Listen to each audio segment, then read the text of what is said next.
하나님의 귀한 말씀 시편 80편입니다. 구약성경 862쪽입니다. 시편 80편 1절에서 7절까지의 말씀 서셔서 한 절씩 번갈아 읽도록 하겠습니다. 제가 먼저 한 절 봅니다. 요셉을 양떼같이 인도하시는 이스라엘의 목자여 귀를 기울이소서. 그룹 사이에 좌정하신 이여 빛을 비추소서.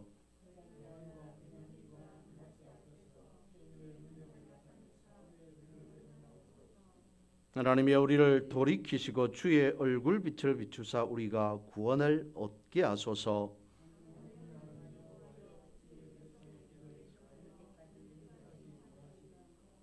주께서 그들에게 눈물의 양식을 먹이시며 많은 눈물을 마시게 하셨나이다.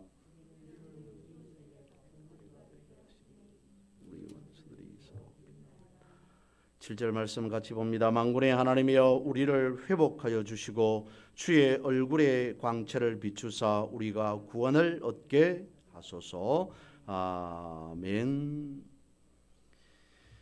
믿음이 있는 곳에서부터 시작되는 회복이라는 제목으로 오늘 본문의 말씀을 가지고 잠시 살펴보고자 합니다. 시편 80편은 공동체의 탄식으로 알려져 있는 시입니다. 특별히 북이스라엘의 멸망에 대해 노래하고 있는 시로 알려져 있기도 합니다. 오늘 본문의 말씀 그 위쪽에 보면 제목에 소사님 에둣 이라고 하는 단어가 등장하죠. 이 소사님 에둣이라고 하는 말의 뜻은 언약의 백합화라고 하는 뜻을 가지고 있습니다. 그러니까 언약의 백합화라고 하는 뜻을 가진 노래라는 건데요. 왜 언약이라고 하는 것을 제목으로 두고 있을까요? 여기서 강조점이 있다는 겁니다. 이 시편의 공동체, 그러니까 남유다 아닌 북이스라엘 나라가 하나님으로부터 멀어졌습니다. 하나님으로부터 등을 돌렸습니다. 나라가 멸망했다는 거죠. 그런데 그 안에서도 분명 깨어서 하나님께 기도하는 자들이 있음을 알아달라라는 것입니다. 마치 소돔과 고모라 성을 하나님께서 멸하려고 하실 때 아브라함이 하나님께 기도합니다. 하나님, 이 성 안에 어인 몇 명만 있으면 하나님 이 성을 멸하시겠습니까? 구해 주시겠습니까? 구원하시겠습니까? 라고 기도하였던, 하나님 앞에 아브라함이 간구하였던 것과 같이 역시 오늘 본문에서 기록되어 있는 이 시편 안에 흐르는 내용이 의미가 그렇다는 거죠. 멸망한 북이스라엘이라고 할지라도, 하나님으로부터 등진 나라라고 할지라도, 그러나 하나님 알아주십시오. 이 나라 안에도 깨어서 하나님의 이름으로 기도하는 어인들이 있음을 알아주십시오. 그래서 하나님께서 약속하신 바대로 회복시켜 주십시오라고 하는 그 의미가 본문의 내용에 담겨져 있습니다. 오늘 본문의 말씀 시편 80편을 보면 눈에 띄는 반복되는 단어가 있죠. 바로 빛이라는 겁니다. 1절과 3절과 7절에 있습니다. 그리고 오늘 본문의 뒤쪽, 그러니까 시편 80편의 마지막 절에도 19절 마지막 절에도 보면 빛이라고 하는 부분을 언급하고 있습니다. 빛이라든지 하나님의 얼굴이라든지 하나님의 얼굴의 광채라고 하는 부분에서 빛을 강조하듯이 반복하고 있습니다. 그렇다면 오늘 본문에서 쓰고 있는 빛은 어떤 의미이겠습니까? 다름 아닌 회복이라는 그겠죠. 빛이라고 하는 것은 곧 하나님의 역사하시는 회복의 역사라는 것을 의미하고 있을 것입니다. 또 다른 하나는 반전이라고 볼 수 있습니다. 지금까지 이스라엘은 어둠의 시간, 어둠의 역사였습니다. 하나님의 심판을 받고 멸망한 나라였습니다. 그러나 이제 반전되어서 전환되어서 변화되어서 빛의 나라가 되기를 원합니다. 빛의 역사가 이 나라 이스라엘에 이르기를 원합니다. 라고 하는 어둠에서 빛으로의 전환이라고 할 때 빛이라고 하는 것을 강조하고 있지 않을까 싶습니다. 한 당 농사를 짓는 부부 농부가 있었습니다. 이 농부에게는 해마다 한 번씩 찾아오는 장마 때문에 이만저만 고민이 아닙니다. 왜냐하면 여름 장마철만 되면 닭장 안으로 물이 흘러 넘쳐 들어와서 수백 마리의 닭이 죽기 때문이었던 거죠. 한 해 두 해도 아니고 이걸 막을 수 있는 어떤 방법이 있는 것도 아니고 도저히 불가능한 어떤 그런 문제로 인해 고민이 많았습니다. 그래도 역시 장마철이 다가오자 농부는 고민에 빠져 있습니다. 올 여름 장마철에는 또 얼마나 많은 닭들이 죽어갈까라고 하는 고민을 하던 차에 어떤 한 사람이 그러더랍니다. 그러면 그러지 말고 닭 대신 오리를 키우면 되지 않습니까? 뭘 그렇게 고민하십니까? 라고 말하더랍니다. 문제 해결은 오히려 간단했더라는 거죠. 닭이 물에 잠겨서 죽는 문제 때문에 고민한다면 물이 있어야 오히려 더 잘 살 수 있는 오리로 대체하면 되지 않느냐라는 겁니다. 변화라고 하는 전환이라고 하는 그 부분을 놓고 생각해 볼 수 있는 말이라는 거죠. 그런 의미에서 한번 생각해 보실까요? 여러분, 기도에 대한 부분에 대해서 몇 차례 말씀을 드렸던 적이 있습니다. 과연 기도라고 하는 것은 무엇인가? 여러분들 나름대로 생각해 보셨습니까? 내 나름대로 내가 지금까지 기도의 삶, 기도의 생활을 해오면서 정리한 기도가 있다면 기도란 무엇인가? 라고 하는 그 부분에서 생각해 본다면 기도는 무엇이라고 말할 수 있겠습니까? 아니, 당연히 기도는 응답이라고 하는 기본 전제 조건이 있지 않습니까? 라고 말할 수 있을 겁니다. 응답 받기 위해서 우리가 기도하죠 라고 말할 수 있습니다. 틀린 말은 아닙니다. 그런데 과연 우리의 기도의 궁극적인 이유 혹은 기도의 궁극적인 목적이 그것이겠습니까? 아니, 그것뿐이겠습니까? 우리의 기도의 궁극적인 이유가, 궁극적인 목적이 응답이라면, 그러면 응답받을 이유가 없으면, 응답받을 목적이 없으면 기도할 필요 없다는 겁니까? 최소한 그것은 아닌 것 같습니다. 그렇다면 기도해야 할 이유, 기도해야 될 목적은 무엇이겠습니까? 내 생각을 하나님의 뜻으로 전환시키기 위한 것이라고 해야 되겠죠. 나의 앞에 어떤 문제가 생겼습니다. 어떤 사건이 일어났습니다. 하나님 앞에 그 문제를 해결받아야 합니다. 그러면 내 방식대로가 아닌, 내 뜻대로 아닌, 내 생각대로가 아닌 하나님의 뜻대로, 하나님의 방식대로 해결해 달라고 우리가 기도하는 것이지 않습니까? 그래서 기도하는 이유는, 기도의 목적은 내 생각에서 하나님의 뜻으로 바꾸는 것이 유효 목적이라는 겁니다. 믿음이라고 하는 것 또한 뭐라고 우리가 말할 수 있겠습니까? 믿음의 정의란 무엇이겠습니까? 우리가 왜 믿어야 되느냐? 믿음이란 도대체 무엇이냐라고 물을 때 역시 우리 또한 믿음에 있어서도 이렇게 말할 수 있어야 할 것 같습니다. 믿음이라고 하는 것은 나를 아는 것에서 하나님을 알고 하나님을 닮아가는 것이다 라고 말할 수 있어야 되지 않을까 싶습니다. 믿음의 삶이라고 하는 것은 인간됨을 아는 것이 아닌 하나님을 알아가고 하나님을 닮아가는 것이 믿음의 근본이요 믿음의 기본 조건이 아닌가 싶습니다.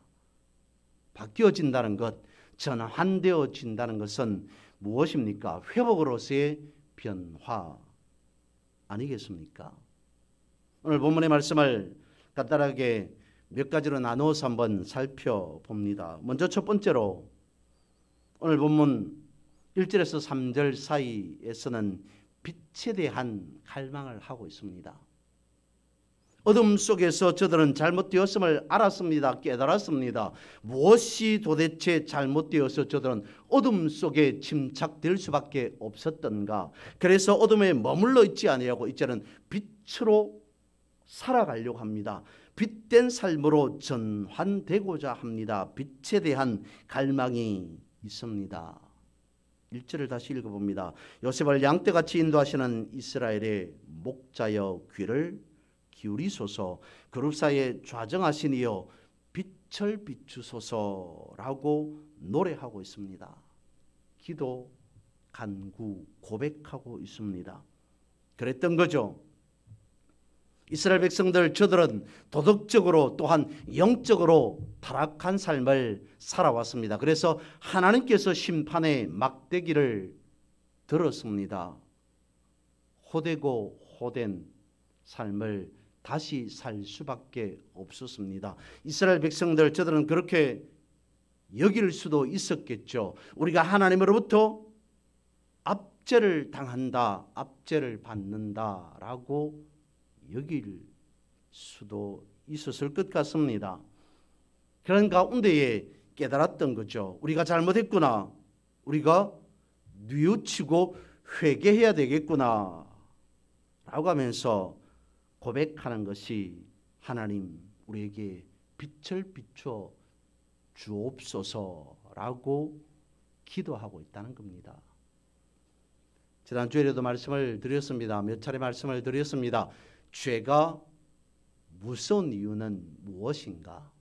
그러니까 무섭다고 표현을 하였습니다마는 하나님께서 죄를 왜 심판할 수밖에 없으신가라고 하는 것을 이와 같이 말씀을 드렸습니다. 물론 죄라고 하는 그 자체도 상당히 무게감이 있겠습니다만 하나님께서 유독 죄를 심판하시는 이유는 그것이 계속 반복되는 습성을 가지고 있기 때문이다 라고 그렇게 말씀을 드렸습니다. 그래서 로마서에서는 로마서 6장 23절에서는 이와 같이 말씀하고 있는 것 같습니다. 죄의 삭선 사망이요 라고 말씀하고 있습니다. 아니 어떻게 죄의 결과가 사망이 될 수 있습니까? 죄도 여러 가지 경한 죄, 중한 죄, 큰 죄, 작은 죄 다 있을 것인데 어떻게 죄의 삭시, 죄의 결과가 다 사망이 될 수 있습니까? 눈덩이처럼 큰 죄는 당연히 단번에 한 번에 사망으로 귀결될 수도 있겠죠. 그런데 그런 죄만 있는 것이 아니라 작은 죄도 있지 않습니까? 겨자씨만한 죄도 있지 않습니까? 겨자씨만한 죄를 지었다고 해서 어떻게 사망에 이르게 되는 겁니까? 라고 할 수도 있습니다. 근데 겨자씨만한 죄를 사람들은 보통 죄라고 인식하지 않는 것에 문제가 있다는 것이 않습니까? 그것을 우리는 굳이 죄라고 표현하지 않을 것 같습니다. 실수했다, 잘못했다, 어쩌다가 그럴 수밖에 없었다라고 표현을 할 것 같습니다. 그러면 그것은 일회에 그치지 않는다는 거죠. 이 정도야 뭐 남들도 다 그런데 라고 하면서 한 번에서 다시 두 번으로, 두 번에서 다시 세 번으로 지속적으로 계속 반복하게 된다는 거죠. 그렇다면 그 죄 또한 결국 사망에 이를 수밖에 없다라고 볼 수밖에 없을 것 같습니다. 그래서 1절에서도 범죄하지 아니하기 위해서 어둠에서 빛으로 변화되기 위해서 빛을 갈망하고 있습니다. 3절도 마찬가지입니다. 3절 말씀을 읽어봅니다. 하나님이여 우리를 돌이키시고 주의 얼굴 빛을 비추사 우리가 구원을 얻게 하소서. 1절에서도 빛을, 3절에서도 주의 얼굴 빛을이라고 빛을 강조하고 있습니다. 반복하고 있습니다. 그러니까 3절에서 주님의 얼굴 빛을 비춘다는 것은 다시 생각해 보면 무엇이겠습니까? 주님으로부터, 하나님으로부터 우리가 은혜를 받기 원합니다. 죄 용서함 받기를 원합니다. 하나님 우리에게 은혜 내려 주옵소서라고 하는 그 뜻입니다. 그렇다면 은혜를 받아야 하는 이유 내지는 은혜를 받고 싶어 하는 이유는 무엇 때문일까요? 흔히들 그렇게 표현하기도 합니다. 관계의 회복이다라고 표현하겠죠. 하나님과 이스라엘, 하나님과 나, 하나님과 우리와의 끊어졌던 관계를 회복시켜 달라라고 하는 그 의미를 오늘 성경은 본문은 주의 얼굴 빛을 비추어 주옵소서라고 표현한다는 겁니다. 그런데 엄밀히 생각해, 아니 조금 더 분별해서 생각해 보면 하나님과의 관계 회복이라기보다는 하나님과의 교제 회복이라고 해야 맞지 않을까 싶습니다. 같은 말입니다. 관계 회복이나 교제 회복이나 같은 말인데 조금 분리해서 생각해 본다면 엄연히 관계 회복은 아니지 않을까 싶어서 드리는 말씀입니다. 왜냐하면 이스라엘 백성들은 그랬을 수도 있을 것 같습니다. 그런데 하나님의 측면에서 하나님께서 이스라엘 백성들과 관계를 단절했습니까? 아닙니다. 하나님은 늘 언제나 주일날에도 말씀드린 바와 같이 하나님의 일을 해 오셨습니다. 하나님과 이스라엘 백성들, 하나님께서는 관계를 끊지 않으셨습니다. 마치 아버지와 아들로 되면 그것은 평생 가는 것처럼 아버지와 아들이라고 하는 관계로 호적에 등재되어지는 순간 그 이후로부터는 어떤 일이 있어도 아버지와 아들의 관계는 끊어지지 않습니다. 그런데 문제는 아버지와 아들, 부모와 자녀의 관계로 되어 있더라도 교제하지 않는 아들과 아버지, 부모와 자녀의 관계는 있을 수 있겠죠. 그래서 주님께서 비유로 말씀하신 부분에서도 그것을 말하고자 하는 것은 아닌가 싶습니다. 다름 아닌 돌아온 탕자라고 하는 제목을 붙일 수 있는 그 비유의 말씀 속에서 말입니다. 둘째 아들이 아버지의 제사를 가지고 멀리 나가버렸습니다. 그러면 아버지와 아들과의 관계가 끊어졌습니까? 아닙니다. 아버지와 아들이라고 하는 관계는 여전히 지속됩니다. 유지됩니다. 무엇이 끊어졌습니까? 아버지와 아들과의 교제가 끊어졌습니다. 아버지는 매일같이 동구 밖에 서서 아들 오기만을 기다리고 있었습니다. 여전히 아버지에게는 어떤 아들이든지 아들이었던 거죠. 끊어졌던 교제를 다시 회복하기 위해서 집 나갔던 아들이 돌아옵니다. 관계가 끊어진 것이 아니라 교제가 끊어졌기에 교제의 회복이라고 해야 말이 맞는 거겠죠. 갈멜산상에서 엘리야가 하나님 앞에 기도합니다. 수없이 많은 거짓 선지자들을 앞에 두고 하나님 기도에 응답해 주십시오. 하늘에서 불을 내려 주십시오 라고 기도합니다. 그 속에서도 여전히 우리가 생각해 볼 수 있었던 것은 하나님과 엘리야의 관계성이었습니다. 다시 말씀을 드리면 하나님과 엘리야와의 교제가 얼마나 친밀하였던가 라고 하는 것을 보여주었던 거죠. 그랬을 겁니다. 수많은 거짓 선지자들 저들에게 불이 내려오지 않아도 저들이 믿는 우상을 신을 버리지는 않았을 겁니다. 저들의 관계 역시 유지했을 겁니다. 하지만 그 사건으로 인해 교제는 조금 소원해지지 않았을까? 다시 말씀을 드리면 하나님과 엘리야의 교제의 친밀도가 어떠함을 그 사건에서도 다시 보여주고 있더라라는 겁니다. 오늘 본문에서 말하고 있는 것이 바로 그것입니다.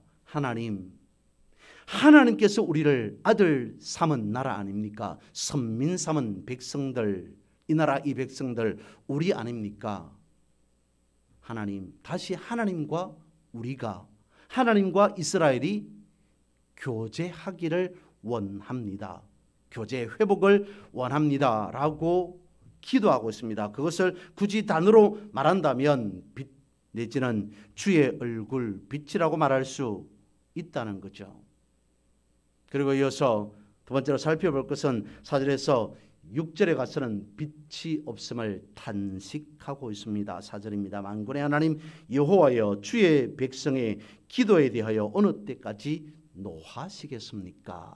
라고 기도하고 있습니다. 하나님과의 교제가 깨어지면서 하나님께서는 저들의 기도를 듣지 않으시고 오히려 분노하셨습니다. 그러면서 그들이 처한 비참한 상황을 5절과 6절에서는 다음과 같이 묘사하고 있습니다. 주께서 그들에게 눈물의 양식을 먹이시며 많은 눈물을 마시게 하셨나이다. 우리를 우리 이웃에게 다툼거리가 되게 하시니 우리 원수들이 서로 비웃습니다. 엄청난 내용이 들어가 있습니다. 여기서 눈물을 흘린다는 것은 저들의 입장에서 말할 수 없는 고통의 지속, 고통이라고 하는 그 표현을 눈물로 묘사하고 있는 거죠. 비참한 상황에 떨어졌다는 겁니다. 한없이 흘러내리는 눈물이 저들에게는 음료가 되었다라고까지 표현하고 있습니다. 그렇지 않았을까요? 표현한 대로 저들이 그렇게 믿어온 대로, 아니 하나님께서 부르신 대로 저들은 선민이었습니다. 택한 백성이었습니다. 이방 나라들이 우상을 믿는 저들이 멸망한 이스라엘 백성들, 하나님으로부터 진노, 하나님으로부터의 분노를 산 저들을 바라볼 때 어떠했겠습니까? 그러고도 너희들이 하나님을 믿는 자들이라고, 너희들은 선민이라면서 여러 가지 비웃음거리가 되었습니다. 조롱거리가 되고 말았습니다. 무엇 때문에요?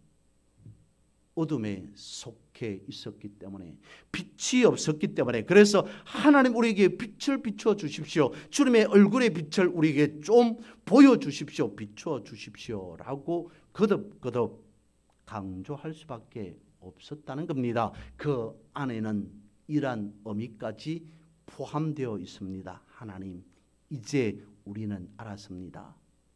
이 나라 이 백성들의 민족이 후회하지 아니하고 이제는 회개하겠습니다.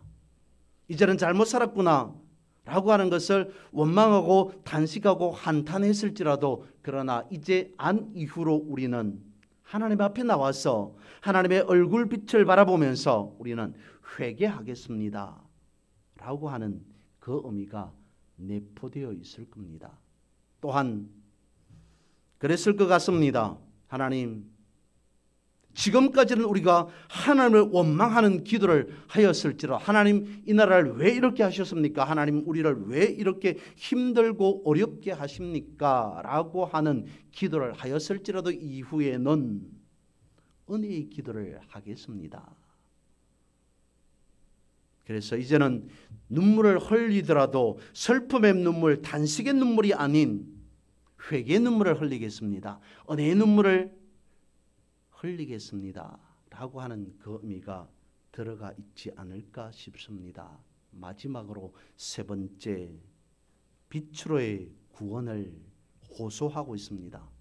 빛으로의 회복을 호소하고 있습니다. 7절 말씀입니다. 만군의 하나님이 우리를 회복하여 주시고 주의 얼굴에 광채를 비추사 우리가 구원을 얻게 하소서.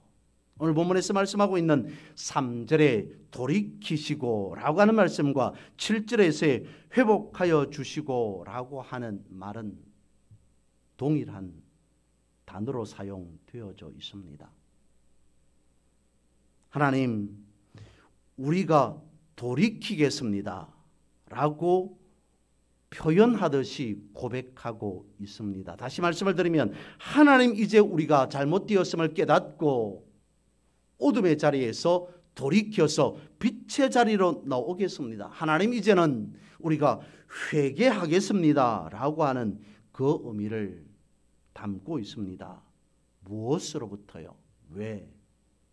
믿음의 자리로 돌아오겠다는 거죠. 불신의 자리에서 믿음의 자리로 돌아오겠습니다. 믿음 없이는 회복이 없음을 저들은 알았던 겁니다. 오늘 본문의 말씀은 그것을 우리에게 가르쳐 주고 있습니다. 믿음으로 회복은 비로소 시작된다라고 하는 것입니다. 그래서 믿음을 다짐하고 있습니다. 하나님 이제 우리가 돌이켜서 믿음의 자리에 와 있습니다. 하나님께서 볼 수 있는 빛의 자리로 나와 있습니다. 우리를 긍휼히 여겨 주옵소서, 우리를 회복시켜 주옵소서라고 고백하고 있습니다. 왜요? 하나님 외에는 오직 하나님께만 회복이 있음을 깨달았기 때문인 거죠. 그래서 이제 뒤늦게라도 이것을 깨달았으니 회복에 대한 간구를 저들은 할 수밖에 없었던 겁니다. 우리 또한 마찬가지입니다. 주님으로부터 우리는 은혜라고 표현을 하지만 그 이상을 받고 살아가고 있습니다. 온전한 믿음에서 회복이 시작됨을 알고 우리 또한 깨닫고 회개의 자리로 돌아온 빛의 자리로 나온 이스라엘 백성들 저들과 같이 감사함으로 겸손함으로 믿음의 삶에서 승리하는 자가 되어야 할 줄로 압니다. 이런 삶을 살아가는 그러한 여러분 되시기를 주님의 이름으로 축복합니다.